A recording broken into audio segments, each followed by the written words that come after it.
तो राधे राधे बच्चों, मैं हूँ हृदेश। आज क्या नाम है, ग्रेविटेशन चैप्टर में हम लोग एक डेरिवेशन करने वाले हैं और डेरिवेशन का नाम है variation of g with depth. ठीक है, तो यहाँ पर जरा ध्यान से सोचना और समझना कि सबसे पहले आप क्या करने वाले हो। जी आपका क्या होता है, समझ लो बेटा। जी होता है हमारे पास एक्सीलरेशन ड्यू टू ग्रेविटी। तो जो एक्सीलरेशन ड्यू टू ग्रेविटी है, ठीक है, हमने इसका एक फॉर्मूला ड्राइव करा था, जी बराबर में कैपिटल जी एम अपॉन में आर का स्क्वायर। ये चीज आप याद रखो, अगर किसी को पूछना ही कैसे आया तो कमेंट सेक्शन में बता दें। ठीक है, बात हो रही है कि भाई जब मैं सरफेस ऑफ अर्थ है, ठीक है, मान लो ये पॉइंट है मेरे पास ए, मैं ये पृथ्वी है जिसकी रेडियस आर है। मैंने क्या काम किया है कि हमने क्या नाम है जो है एक गड्ढा खोद दिया, मतलब डेप्थ पर क्या है एक गड्ढा खोदा, और हम क्या काम कर रहे हैं कि इस सरफेस पर जो ए पॉइंट है हमारे पास, वहां पर हम एक्सीलरेशन ड्यू टू ग्रेविटी निकाल रहे हैं। तो acceleration due to gravity at point A, तो सारे बच्चे जानते हैं नॉर्मल क्या होती है, जी बराबर में जी एम अपॉन में आर का स्क्वायर। इसे डाल दो पहली इक्वेशन, सही है।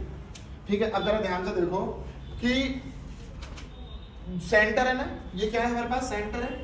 ठीक है, अब हम क्या कर रहे हैं, फिर से एक्सीलरेशन ड्यू टू ग्रेविटी निकालेंगे एट डेप्थ डी। जरा ध्यान से देखना, तो हमारे पास जो जी डैश है वो चेंज हो जाएगा, है ना, और वो कितना हो जाएगा वो भी समझो। तो जी डैश और जी डैश लिखने की जगह हम लिख लेते हैं क्या, डेप्थ है तो यहाँ पर जी डी लिख लो, सही है। तो वो कितना हो जाएगा, जी एम अपॉन में आर माइनस डी का स्क्वायर, है ना। ध्यान से देखना, अगर ये आर है और ये माइनस करोगे तो आर माइनस डी बचेगी, है ना। तो जरा यहाँ पर देखो, ये इक्वेशन आ गई और ये इक्वेशन आ गई। लेकिन बात ये है कि जब हम क्या नाम है ए पॉइंट पे थे तो पृथ्वी का कुछ ना कुछ तो मास होगा, है ना। तो जरा ध्यान से देखो, मास बराबर में फॉर्मूला क्या होता है आप लोगों के पास, डेंसिटी बराबर में होता है मास अपॉन में वॉल्यूम। तो मास का फॉर्मूला कितना हो जाएगा, डेंसिटी मल्टीप्लाई में वॉल्यूम। तो डेंसिटी हम रो से डिनोट करते हैं और वॉल्यूम कितना होता है एक स्फीयर का, 4 अपॉन में 3 पाई आर का क्योंकि रेडियस कितनी है अपने पास, आर है, यस और नो। तो ये जो m की वैल्यू आई है वो आप यहाँ पर पुट कर दो, कहाँ पर, यहाँ पर पुट कर दो, यहाँ पर। तो आपके पास g बिकम कितना हो जाएगा, g is equal to capital G और m की वैल्यू आपने कितनी रखी है, रो 4 अपॉन में 3 पाई आर का क्यूब, और नीचे क्या है आर स्क्वायर है तो बड़ा वाला आर स्क्वायर। इससे ये कैंसिल आउट हो जाएगा और एक आर बचेगा। तो g की वैल्यू आपके पास कितनी आ गई, g मल्टीप्लाई में रो 4 अपॉन में 3 पाई आर।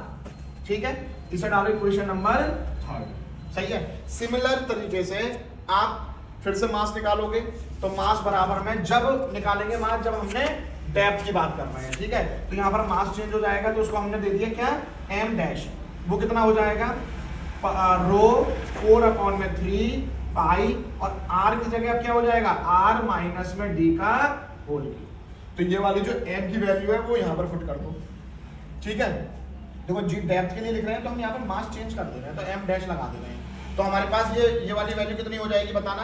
तो जी डी बराबर में g और m डैश की वैल्यू कितनी है, रो 4 अपॉन में 3 पाई r माइनस डी का होल क्यूब, और बड़ा वाला अपॉन कितना है, r माइनस में d का स्क्वायर। इससे ये कैंसिल आउट, एक बचेगा यहाँ पर r माइनस डी, क्योंकि यहाँ पर 2 थे यहाँ पर 3 थे। ठीक है, अब जरा देखो, ये आ गई हमारे पास इक्वेशन नंबर 4, क्या आ गई 4। ठीक है, अब हम क्या काम कर रहे हैं, डिवाइड कर रहे हैं, divide equation number 4 by equation number 3। तो 4 क्या है हमारे पास, जी डी है, और डिवाइडेड बाई, और थर्ड क्या है, जी है। जी डी की वैल्यू कितनी आई थी आपके पास, जी मल्टीप्लाई में रो 4 अपॉन में 3 पाई, ठीक है, आर माइनस में डी, और बड़ा वाला अपॉन जी की वैल्यू कितनी आई थी आपके पास, जी मल्टीप्लाई में रो 4 अपॉन में 3 पाई और आर। ठीक है भैया, जी से जी कैंसिल आउट, रो से रो, 4 अपॉन 3 पाई से पाई कैंसिल आउट। तो जी डी अपॉन में जी इज इक्वल टू क्या बचा, आर माइनस डी अपॉन में आर बचा। तो जी डी अपॉन में जी इज इक्वल टू, आप इसे सेपरेट कर लो, है ना।